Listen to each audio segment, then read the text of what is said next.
60 second का खेल। हालांकि 1 मिनट 60 सेकंड का होता है, लेकिन कई लोगों को इस बात की कम जानकारी हो सकती है कि यह वास्तव में कितना लंबा लगता है। इस गतिविधि को खुद या अपने परिवार और दोस्तों के साथ करके देखें। सभी को अपनी आंखें बंद करने के लिए कहिए और उन्हें तभी अपनी आंखें खोलने और खड़े होने का निर्देश दें जब उन्हें लगे कि 1 मिनट हो गया है। वे लगभग हमेशा अलग अलग समय पर खड़े होंगे और देखेंगे कि प्रत्येक व्यक्ति को समय बीतने का अलग अलग एहसास होता है। यह सरल लेकिन प्रभावशाली गतिविधि वास्तव में समय बीतने की निजी अनुभव और समय के प्रबंधन के महत्व को उजागर कर सकती है। नतान्या, आपको क्या लगता है, क्या ये एक दिलचस्प गतिविधि नहीं है? ओह हाँ, बिल्कुल। मुझे याद है जब मैंने इसे किया था तो मैं 30 सेकंड बीतने के बाद ही खड़ी हो गई थी।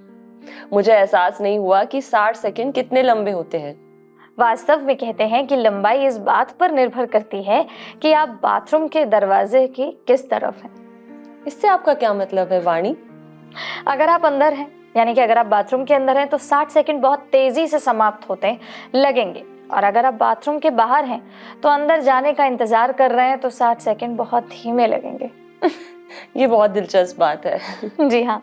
आज का विषय शुरू करने से पहले हम आशा भरी नारी के एक और भाग में आप सभी का स्वागत करना चाहते हैं। दर्शकों, आज हमारे पास आप सभी के लिए एक बहुत ही दिलचस्प विषय है। मेरे पास पूछने के लिए कुछ पहेलियां हैं और उन सभी का एक ही उत्तर है। क्या आप उनका अनुमान लगाने की कोशिश करना चाहते हैं? मैं तो तैयार हूँ और मुझे लगता है कि हमारे दर्शक भी तैयार हैं। तो ठीक है, बताइए ऐसा क्या है जो कभी नहीं रुकता लेकिन हमेशा खत्म हो जाता है? ऐसा क्या है जो हमेशा दौड़ता रहता है लेकिन कभी आगे नहीं बढ़ता, और अंत में कभी आगे नहीं कभी पीछे नहीं, फिर भी तेजी से उड़ता है? एक बच्चे के लिए मैं हमेशा के लिए रहता हूँ, एक वयस्क के लिए मैं बहुत तेजी से चला जाता हूँ। बताओ मैं क्या हूँ? ये मुश्किल है नतान्या, लेकिन क्या हमारे दर्शकों में से किसी ने इसके उत्तर का अनुमान लगाया होगा? क्या आप कोई संकेत चाहेंगी? बिल्कुल। आप इसे घड़ी, दीवार पर लगी घड़ी, मोबाइल फोन पर पा सकती हैं। ये समय है। जी हाँ, आपने बिल्कुल सही कहा। ये एक ऐसी चीज है जो हम सभी के पास होती है, चाहे हम कहीं भी रहते हो या हमारी आर्थिक स्थिति कैसी भी हो। जब तक हम जीवित हैं, हमारे पास ये वरदान है, वो है समय। बिल्कुल ठीक कहा आपने।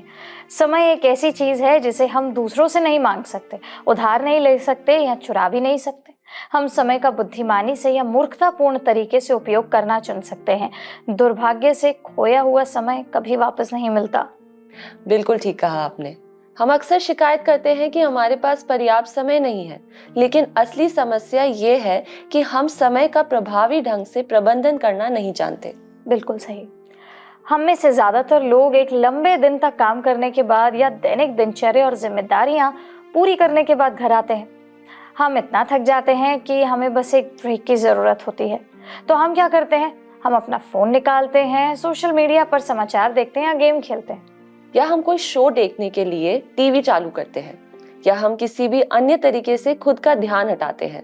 हमें पता भी नहीं चलता कि शाम हो गई है और हम पूरा समय इन डिजिटल दुनिया से जानकारी लेने में बिता चुके हैं, जो हमें खुद से अलग करती है। हालांकि देखा जाए तो कभी कभार थोड़ा मनोरंजन करने में कोई बुराई नहीं है, लेकिन इस तरह की लगातार दिनचर्या हमारे जीवन में एक समस्या पैदा करने वाले रूप को प्रकट करती है। हम अपने समय का उपयोग कैसे करते हैं, ये बहुत मायने रखता है, क्योंकि हम जितना अधिक अपना समय दुनिया में निवेश करने के लिए उपयोग करते हैं, उतना ही हमारा जीवन दुनिया जैसा दिखाई देगा, और जितना अधिक हम दुनिया जैसे दिखाई देंगे, उतना ही हम अपने जीवन के लिए परमेश्वर की इच्छा के विरुद्ध लड़ेंगे।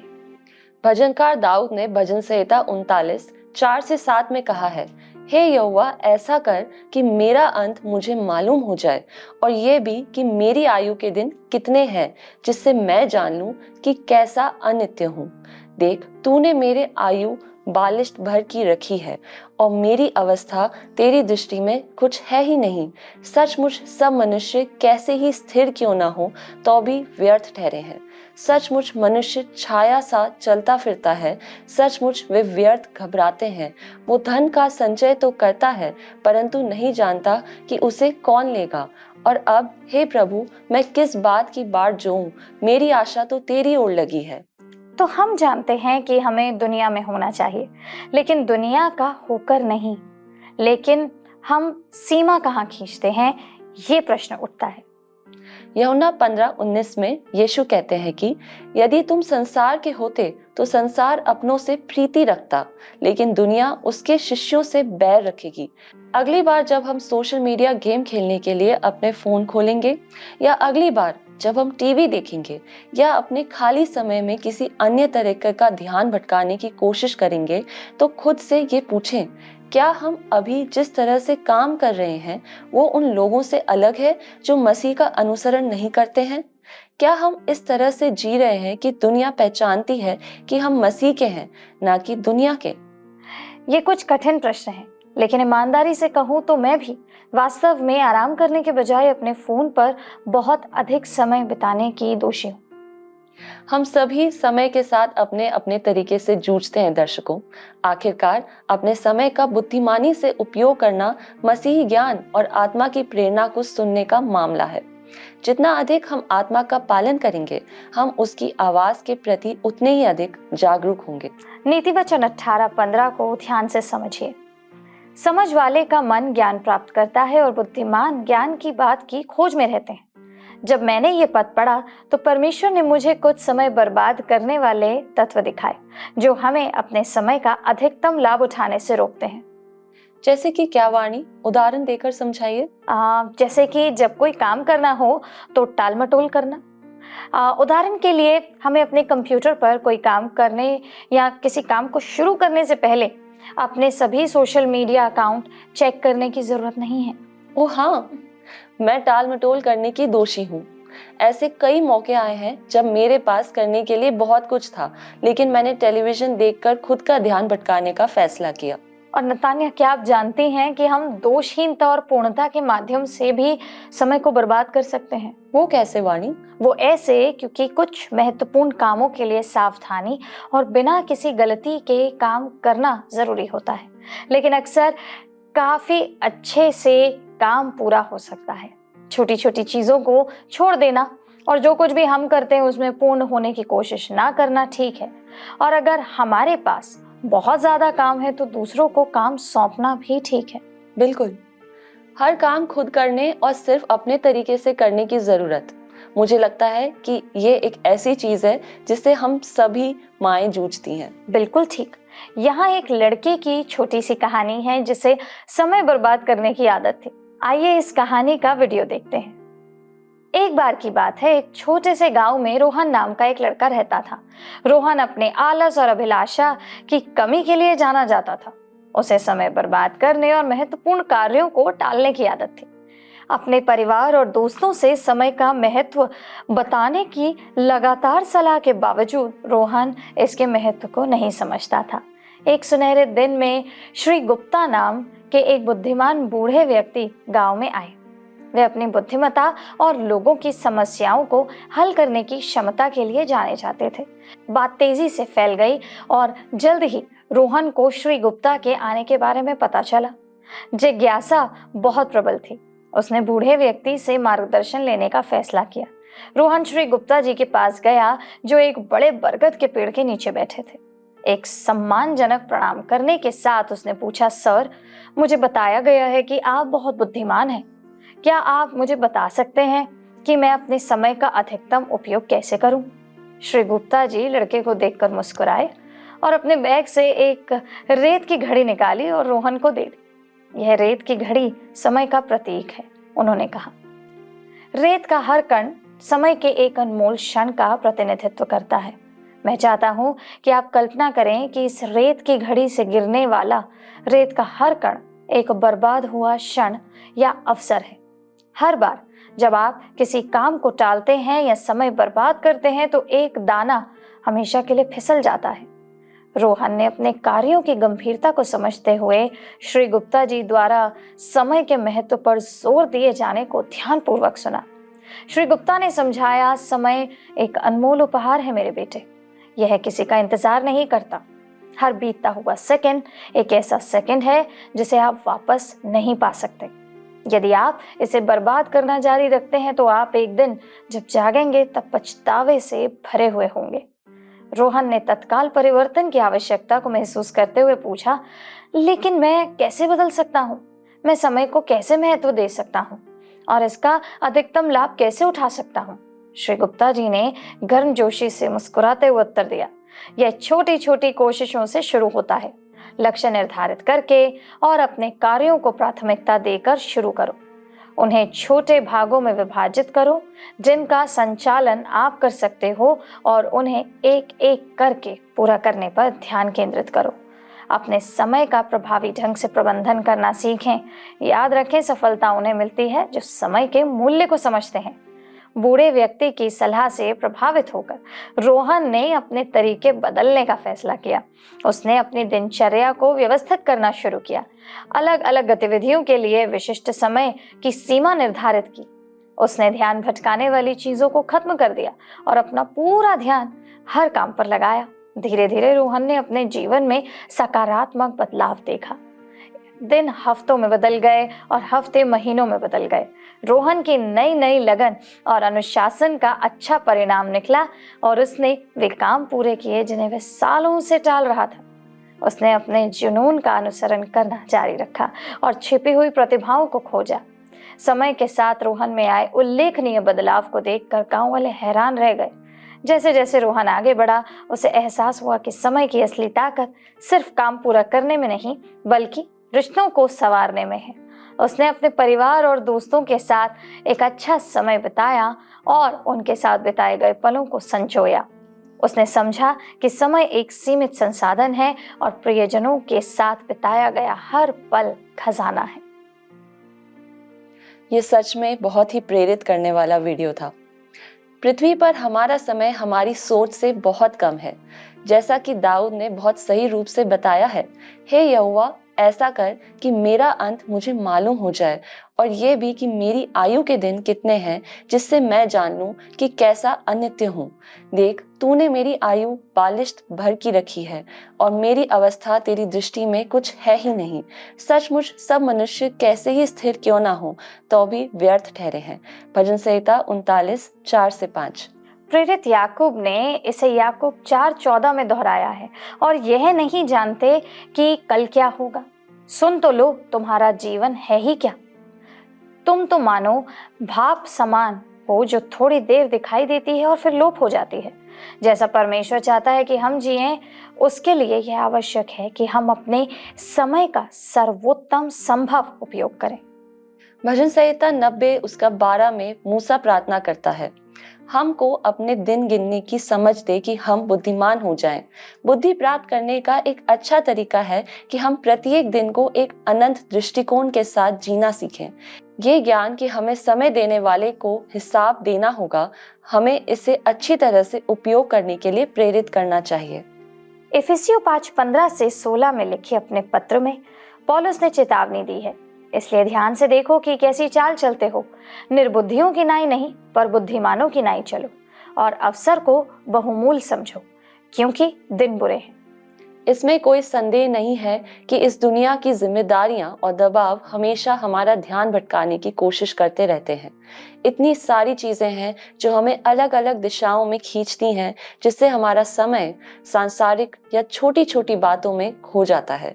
इसलिए आखिरकार हमारे पास उन चीजों पर खर्च करने के लिए कम समय होता है जिनका अनंत मूल्य है। ध्यान भटकने से बचने के लिए हमें प्राथमिकता तय करनी चाहिए और लक्ष्य निर्धारित करना चाहिए तथा दूसरों को काम सौंपना चाहिए, यानी कि डेलीगेट करना चाहिए। याद कीजिए कि कैसे मूसा के ससुर यित्रो ने उसे निर्गमन 18:13-22 में अपने भारी काम के बोझ को दूसरों को सौंपना सिखाया था। मुझे याद है, चुने हुए नेता के रूप में मूसा ने अपने भाई हारून के साथ इजरायलियों का मार्गदर्शन करने की भारी जिम्मेदारी उठाई। फिर भी अपने समर्पण में वो इन कर्तव्यों के भार से परेशान हो गया। मूसा के अथक प्रयासों को देखने के बाद यित्रो ने देखा कि मूसा प्रतिदिन खुद को थका रहा था। जितना वो संभाल सकता था उससे अधिक काम कर रहा था और इजरायली समुदाय के भीतर संभावित नेताओं का अधिकतम लाभ नहीं उठा रहा था। इसलिए यित्रो ने मूसा को समय और अधिकार सौंपने के बारे में सलाह दी। उन्होंने सुझाव दिया कि मूसा कम विवादों को संभालने के लिए समुदाय से सक्षम भरोसेमंद पुरुषों का चयन करे, जिसमें मूसा परमेश्वर की इच्छा को पूरा करने पर ध्यान केंद्रित कर सके, जिसका एक हिस्सा सिनै पर्वत से व्यवस्था देना था। यित्रो के शब्द, ये अच्छा नहीं है कि तुम सब कुछ खुद ही कर रहे हो।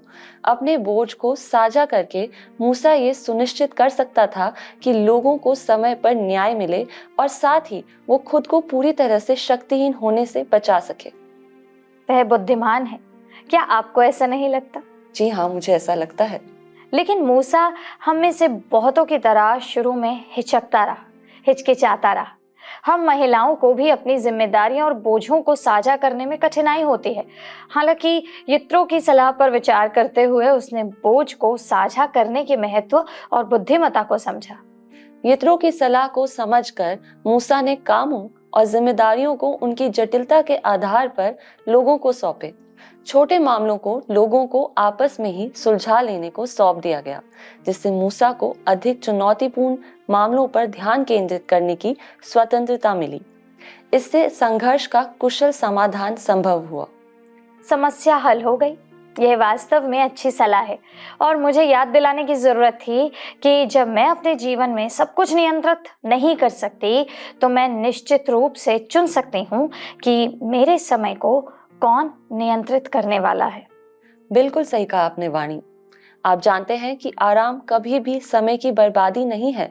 हम में से बहुत से लोग आराम से लड़ते हैं, लगातार अपने दिमाग और शरीर को व्यस्त रखते हैं।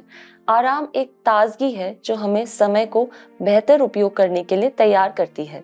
ये हमें ये भी याद दिलाता है कि आखिरकार परमेश्वर के ही नियंत्रण में सब कुछ है और वही हमारी हर जरूरत को पूरा करता है। जब हम अपने समय का सही प्रबंधन करना चाहते हैं, तो हमें आराम के लिए नियमित समय निर्धारित करना चाहिए। मत्ती 6:33 कहता है, इसलिए पहले तुम उसके राज्य और धर्म की खोज करो, तो ये सब वस्तुएं तुम्हें मिल जाएंगी। अपने जीवन को व्यवस्थित करने के लिए हमें परमेश्वर के साथ नियमित रूप से प्रतिदिन समय निर्धारित करने की जरूरत है। यह वही है जो हमें दिए गए कार्यों को पूरा करने के लिए तैयार करता है। यह वही है जो हमारे दिनों को निर्देशित करता है। सबसे बुरी बात जो हम कर सकते हैं वह है अपने समय का इस तरह प्रबंधन करना मानो वे हमारा है। समय परमेश्वर का है, इसलिए हमें उसका सबसे अच्छा उपयोग करने के लिए उसकी बुद्धि मांगनी चाहिए। परमेश्वर के साथ बिताया गया और उसे जानने में लगाया गया, उनके वचन को पढ़ने में बिताया गया और प्रार्थना करने में बिताया गया समय कभी भी व्यर्थ नहीं जाता। मसीह की देह का निर्माण करने और परमेश्वर के साथ दूसरों से प्रेम करने में बिताया गया समय अच्छी तरह से बिताया गया समय है। हमें ऐसे जीना चाहिए जैसे कि हर मिनट मायने रखता हो, क्योंकि ये वास्तव में मायने रखता है। हर 24 घंटे में परमेश्वर हमें 86,400 सेकंड देते हैं। परमेश्वर कहते हैं कि हम इसका जिस तरह से चाहें उपयोग कर सकते हैं, लेकिन दिन के अंत में जो समय उपयोग नहीं किया जाता है या जिसका दुरुपयोग किया जाता है, हम उसे खो देते हैं। यह हमेशा के लिए चला जाएगा, हम इसे कभी वापस नहीं पाएंगे। खाली जार और 2 कप कॉफी। एक प्रोफेसर अपने दर्शन शास्त्र कक्षा के सामने खड़ा था और उसके सामने कुछ चीजें थी। जब कक्षा शुरू हुई तो बिना कुछ कहे उसने एक बहुत बड़ा और खाली जार उठाया और उसे गोल्फ बॉल से भरने लगा। फिर उसने छात्रों से पूछा कि क्या जार भर गया है। उन्होंने सहमति जताई कि जार भर गया है। फिर प्रोफेसर ने कंकड़ों का एक डिब्बा उठाया और उन्हें जार में डाल दिया। उसने जार को हल्के से हिलाया। कंकड़ गोल्फ की गेंदों के बीच खुली जगहों में भर गए। फिर उसने छात्रों से फिर से पूछा कि क्या जार भर गया है। उन्होंने सहमति जताई। प्रोफेसर ने फिर रेत का एक डिब्बा उठाया और उसे जार में डाल दिया। रेत ने बाकी सारी खाली जगह को भर दिया। उसने एक बार फिर पूछा कि क्या जार भर गया है। छात्रों ने एकमत होकर कहा हाँ। फिर प्रोफेसर ने टेबल के नीचे से 2 कप कॉफी निकाली और पूरी जार में डाल दी, जिससे रेत के बीच बची हुई खाली जगह भर गई। छात्र हंसे। अब जैसे ही हंसी कम हुई, प्रोफेसर ने कहा, मैं चाहता हूं कि आप ये पहचाने कि ये जार आपके जीवन को दर्शाता है। गोल्फ की गेंदें महत्वपूर्ण चीजें हैं। आपका परमेश्वर, परिवार, आपके बच्चे, आपका स्वास्थ्य, आपके दोस्त और आपके पसंदीदा मनोभाव, ये ऐसी चीजें हैं कि अगर बाकी सब कुछ खो जाए और केवल वे ही रहें तो भी आपका जीवन भरा रहेगा। कंकड़ वे अन्य चीजें हैं जो मायने रखती हैं, जैसे आपकी नौकरी, आपका घर और आपकी कार। बाकी सब रेत है, छोटी छोटी चीजें। अगर आप जार में पहले रेत डालेंगे, उन्होंने आगे कहा, तो कंकड़ या गोल्फ की गेंदों के लिए कोई जगह नहीं बचेगी। यही बात जीवन पर भी लागू होती है। अगर आप अपना सारा समय और ऊर्जा छोटी छोटी चीजों पर खर्च करेंगे तो आपके पास उन चीजों के लिए कभी जगह नहीं होगी जो आपके लिए महत्वपूर्ण है। उन चीजों पर ध्यान दें जो आपके खुशी के लिए महत्वपूर्ण है। अपने बच्चों के साथ खेलें, मेडिकल चेकअप करवाने के लिए समय निकालें, अपने साथी को डिनर पर ले जाएं, घर की सफाई करने और चीजों को ठीक करने के लिए हमेशा समय होगा। सबसे पहले गोल्फ की गेंदों का ख्याल रखें, वे चीजें जो वास्तव में मायने रखती हैं। अपनी प्राथमिकताएं तय करें, बाकी सब सिर्फ रेत है। छात्रों में से एक ने अपना हाथ उठाया और पूछा कि कॉफी किस चीज का प्रतिनिधित्व करती है। प्रोफेसर मुस्कुराए।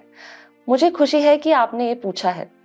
ये आपको दिखाता है कि चाहे आपका जीवन कितना भी भरा पूरा क्यों ना लगे, एक दोस्त के साथ 2 कप कॉफी पीने के लिए हमेशा जगह होती है। तो जो लोग ज्यादा प्रभावशाली हैं, जो लोग ज्यादा सफल हैं, जो लोग ज्यादा काम करते हैं, क्या फर्क है? क्या उनके पास ज्यादा समय है? नहीं, बस इतना ही फर्क है कि वे बेहतर विकल्प चुनते हैं और यह हमारी पसंद है। विकल्प चुनने की शक्ति हमारे हाथ में है। हमें अपने समय का उपयोग कैसे करना है, हम इस बारे में बेहतर नियंत्रण ले सकते हैं। दर्शकों, हमें जीवन पर उचित ध्यान केंद्रित करने और ये जानने की जरूरत है कि क्या मायने रखता है और क्या नहीं। ऐसे दिन आते हैं जब हमें अपने विकल्पों का फिर से मूल्यांकन करना चाहिए, क्योंकि हम आसानी से अपने रास्ते से भटक सकते हैं और फिर हम खुद को तनाव में पाते हैं और हमारी सारी ऊर्जा खत्म हो जाती है। पर यहाँ अच्छी खबर यह है कि परमेश्वर हमें हमारे विकल्पों को चुनने में मार्गदर्शन करते हैं। परमेश्वर का अनंत प्रेम ही हमें अपने छोटे मूल्यवान समय का समझ बूझ कर उपयोग करने, परमेश्वर की सेवा करने और दूसरों की सेवा करने में सक्षम बनाता है। हम आमंत्रित किए गए हैं कि हम पृथ्वी पर अपने समय को हल्के में ना लें, बल्कि इसका उपयोग परमेश्वर के राज्य का निर्माण करने के लिए करें। परमेश्वर हमें समय के वरदान को बर्बाद न करने के लिए कह रहे हैं, बल्कि इसकी सीमा और मूल्य को पहचानने और इसे कैसे उपयोग करें, इस बारे में सोच समझकर काम करने के लिए कह रहे हैं। बिल्कुल बहनों, आज का हमारा समय यही समाप्त होता है, लेकिन आज हमारे साथ जुड़ने के लिए आपका धन्यवाद। जिससे पहले हम आप सबसे विदा लें, आइए प्रार्थना करें।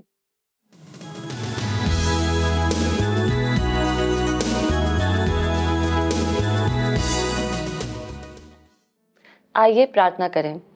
अत्यंत महान, करुणामय और अनुग्रहकारी पिता परमेश्वर, आज के सुंदर कार्यक्रम के लिए आपका धन्यवाद देते हैं परमेश्वर, जिसमें कि आपने अपने वचन से हमसे साझा किया कि समय कितनी मूल्यवान वस्तु है। परमेश्वर, हम चाहते हैं कि हम समय के मूल्य को समझने वाले बने पिता परमेश्वर, और होने दीजिए परमेश्वर कि हम जैसे वो गोल्फ की बॉलें हैं, वैसे परमेश्वर हम भी ये सीखें कि हमारे जीवन में क्या चीज़ें महत्व देती हैं, चाहे वो हमारा परिवार हो, चाहे वो आपसे हमारी संगति हो। परमेश्वर, हम चाहते हैं कि आप हमारा मार्गदर्शन करें और हमें समझाएं और हमें सही रास्ते पर लेकर आए परमेश्वर, कि हम उस सही समय को उस सही तरीके से इस्तेमाल करने वाले बन सकें। परमेश्वर, हम आपका धन्यवाद देते हैं कि इस कार्यक्रम में आपने अपने वचन के द्वारा हमें समझाया कि हमारा समय कितना मूल्यवान है और हमारे पास कितना कम समय है, और हम शायद ये नहीं जानते कि हमारा समय इस पृथ्वी पर कब समाप्त हो जाएगा। परमेश्वर, हम मांगते हैं कि हमारा मार्गदर्शन कीजिए और हमेशा हमें वो बुद्धि, समझ और ज्ञान दीजिए कि हम अपने समय को अच्छी तरीके से इस्तेमाल करने वाले हो सके। पिता परमेश्वर, हम मांगते हैं आज हमारे साथ जुड़े उन सभी दर्शकों के लिए जो किसी न किसी बात से परेशान हैं। पिता परमेश्वर, हम मांगते हैं कि आप उनका भी मार्गदर्शन कीजिए और उनके संग रहिए। पिता परमेश्वर, इस छोटी सी दुआ को हमारे उद्धारकर्ता प्रभु यीशु मसीह के नाम से मांगते हैं, आमीन।